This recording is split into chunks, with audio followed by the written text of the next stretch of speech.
Hello everyone.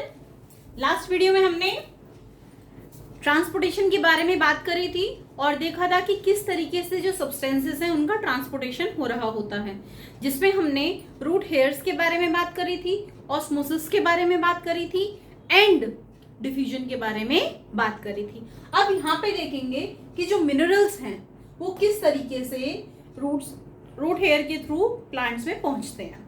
ठीक है, चलो आगे बढ़ते हैं।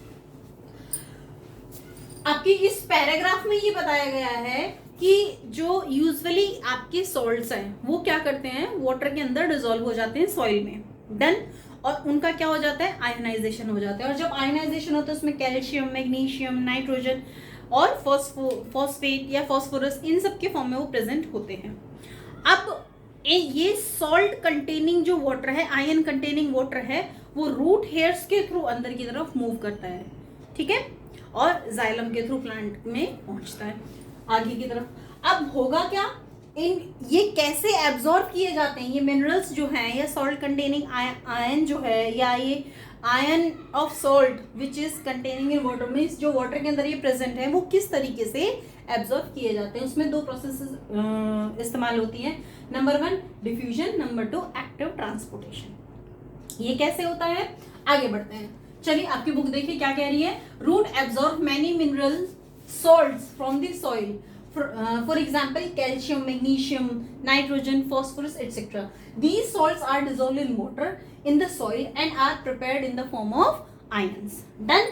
क्या कह रहे हैं कि ये जो है वाटर के अंदर डिसॉल्व होते हैं सॉइल के अंदर और क्या बना रहे होते हैं, आयंस बना रहे होते हैं। These ions are absorbed in the root through the two processes. Number 1 diffusion. What is diffusion? The process of absorption of mineral salt occur only when the concentration of iron in soil is larger than the iron present in the root hair. कहने का मतलब क्या है कि देखिए यहाँ पे जो मिनरल्स प्रेजेंट है उनकी जो कंसेंट्रेशन है वो क्या है, अंदर ज्यादा है, बाहर है, सॉरी बाहर कंसेंट्रेशन क्या है, ज्यादा है और अंदर है कम। तो जो सॉल्ट है वो हायर कंसेंट्रेशन से लोअर कंसेंट्रेशन की तरफ मूव करते हैं। देन बुक क्या कह रही है, the process of absorption of mineral salt occurs only when the concentration of ion in the soil, means soil के अंदर आयन की जो कंसेंट्रेशन है वो कैसी होती है, लार्जर होती है then in root cell, root cell से ज्यादा। In that case, mineral ion move from the soil to the root hair cell. समझ में आया, सॉइल से कहां पहुंच रहे हैं, रूट हेयर सेल्स में। यहां तक बात समझ में आई, यहां तक क्लियर है, कोई डाउट?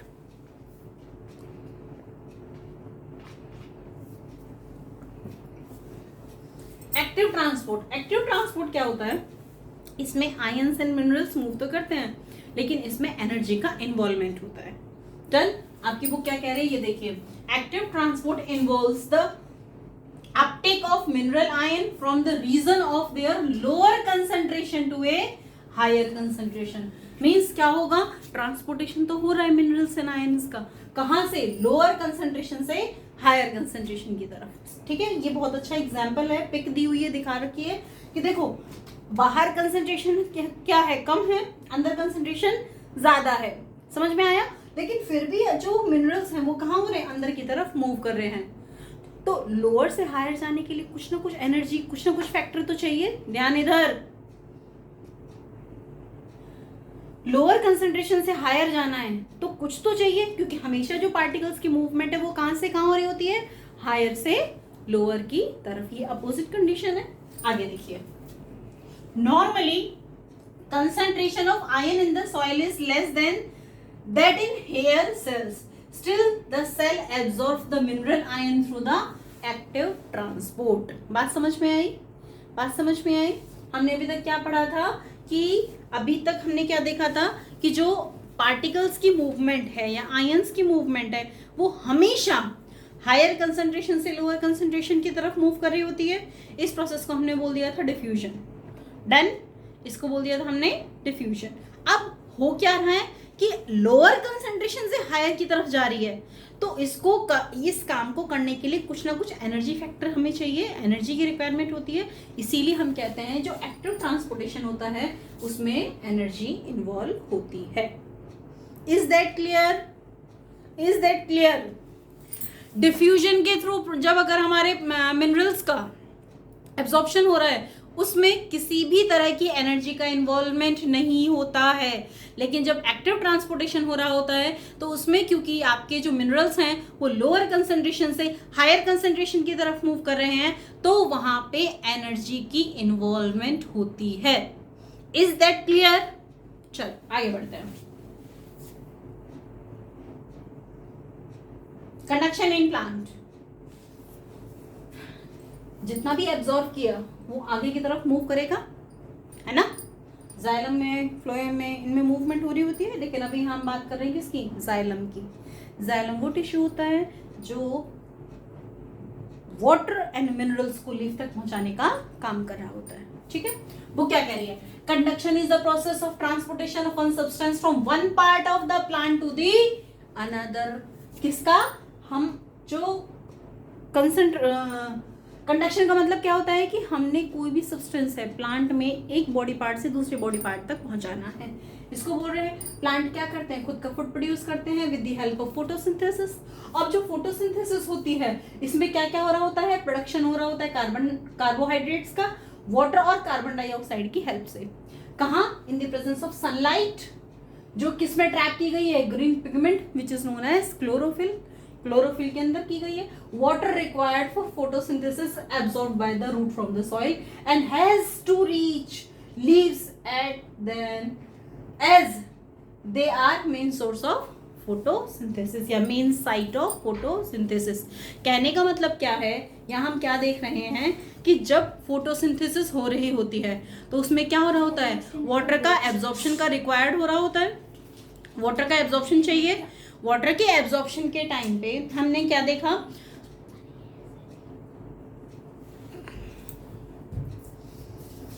वाटर का एब्जॉर्प्शन हुआ रूट में, रूट से उसे कहां पहुंचना है? रूट से उसे कहां पहुंचना है? लीफ तक पहुंचना है। डन। अब वो होगा कैसे? सिमिलरली फूड जो प्रोड्यूस किया गया लीफ में उसे बॉडी के डिफरेंट डिफरेंट पार्ट्स तक पहुंचना है ताकि जो डिफरेंट पार्ट है वो ग्रो कर सके। The specialized conducting system of water and food transportation are two structure mainly, that is xylem and phloem. Xylem minerals के कंडक्शन के लिए और phloem किसकी कंडक्शन के लिए होता है? फूड के कंडक्शन के लिए। अब देखिए बुक क्या कह रही है आपकी? xylem tissue extended from top of the plant to the bottom, top से बॉटम रहते हैं। वाटर एंड डिजोल्व मिनरल्स का ट्रांसपोर्टेशन किया जाता है रूट और एरियल पार्ट्स में। एरियल मतलब जो हवा में रहते हैं उन पार्ट्स में। और ध्यान से सुनिएगा, transport through xylem is unidirectional, means जब मिनरल्स एंड वाटर का ट्रांसपोर्टेशन हो रहा होता है वो एक ही डायरेक्शन में होता है, ऊपर से नीचे नहीं जा सकता, सिर्फ और सिर्फ नीचे से ऊपर की तरफ मूव हो सकता है। क्लियर है? आगे देखिए, xylem tissue consist of different elements, उसमें अलग अलग होते हैं जिसमें ट्रैकेड होती हैं, वेसल्स होती हैं, फाइबर होता है और पैरेन्काइमा होता है। समझ में आया? जाइलम में जो देखो बेटा, जहां कहीं भी पैरेन्काइमा है वो लिविंग है, और जाइलम फाइबर की बात करें तो ये क्या है? Non living. अब देखना क्या है, ट्रैकेड और वेसल ये लिविंग है या नॉन लिविंग है। बात समझ में आई? ये हम देखेंगे जो हम टिश्यू चैप्टर पढ़ेंगे। आगे बढ़ते हैं। जाइलम में क्या क्या होते हैं? Tracheid, vessel, parenchyma and fiber. Clear? Phloem की बात करें, इसमें क्या हो रहा है? फूड का ट्रांसपोर्टेशन हो रहा होता है। कहां से कहां? लीव्स से डिफरेंट पार्ट ऑफ प्लांट में। अब ध्यान से सुनना, transportation of food from phloem is by directional, मतलब ऊपर से नीचे भी और नीचे से ऊपर भी हो रहा होता है। समझ में आया? फ्लोएम में क्या क्या होता है? Sieve tubes, phloem fibers, phloem parenchyma and companion cells, ये इसके कंपोनेंट्स होते हैं। समझ में आई बात? समझ में आई? आगे बढ़ते हैं। ये देखिए, कितना प्यारा फिगर है जिसमें हम जाइलम एंड फ्लोएम टिश्यूज को दिखा रहे हैं, किसमें, रूट्स में। ठीक है, चलो आगे बढ़ते हैं। डिफरेंस जाइलम एंड फ्लोएम में, जाइलम के अंदर मिनरल एंड वाटर का रूट से एरियल पार्ट तक ट्रांसपोर्टेशन हो रहा होता है, फ्लोएम में फूड का ट्रांसपोर्टेशन हो रहा होता है, कहां से कहां तक, लीव्स से रूट में भी और बाकी के स्टोरेज ऑर्गन में भी। आगे देखो, जाइलम में क्या होता है, यूनिडायरेक्शनल फ्लो होता है, जबकि फ्लोएम में जो फ्लो रहता है वो बाई डायरेक्शनल होता है। जाइलम की बात करें, इसमें ट्रैकेड होती है, वेसल्स होते हैं, पैरेन्काइमा होता है और जाइलम फाइबर्स भी प्रेजेंट होते हैं। फ्लोएम की बात करें, इसमें sieve tube, phloem fibre, phloem parenchyma and companion cells भी प्रेजेंट होती हैं। कमेंट सेक्शन में जरा लिख के बताओ इन चारों में से लिविंग और नॉन लिविंग कौन है, और इन चारों में से लिविंग एंड नॉन लिविंग कौन है। ठीक है, चलो यहाँ पे देखो, जाइलम वेसल्स ये इस तरीके से रहती है, वहीं phloem vessels by directional. Translocation, एक जगह से दूसरी जगह लोकेट होना, क्या कहलाता है, ट्रांसलोकेशन। और किसका ट्रांसलोकेशन हो रहा है बेटा, फूड का। किसका हो रहा है, फूड का। ध्यान से देखना क्या कह रहा है कि जो फोटोसिंथेसिस के टाइम पे जो फूड प्रोड्यूस हुआ है उसका ट्रांसपोर्ट कर रहे होते हैं हम किसकी हेल्प से, फ्लोएम की हेल्प से। और कहाँ ये जो ट्रांसपोर्टेशन होगा ये होता है बाई डायरेक्शन, मतलब लीफ से रूट की तरफ भी जाएगा, और अगर लोअर पोर्शन से हुआ है तो वो ऊपर की तरफ, मतलब डाउनवर्ड भी एंड अपवर्ड भी, दोनों तरफ मूवमेंट हो रही होती है। ठीक है, लीफ से डिफरेंट पार्ट ऑफ प्लांट तक इनकी मूवमेंट की जाती है। देखो ये एक लीफ का, जैसे मान लो ये लीफ है, ये उसका क्रॉस सेक्शन इस तरीके से हमने उसको क्या किया है, कट किया है। डन, उसमें हमें क्या दिखाई दे रहा है, देखो ये रहती है सबसे ऊपर वाली एपिडर्मिस, ठीक है, और ये आपका क्या रहता है, प्लासिड।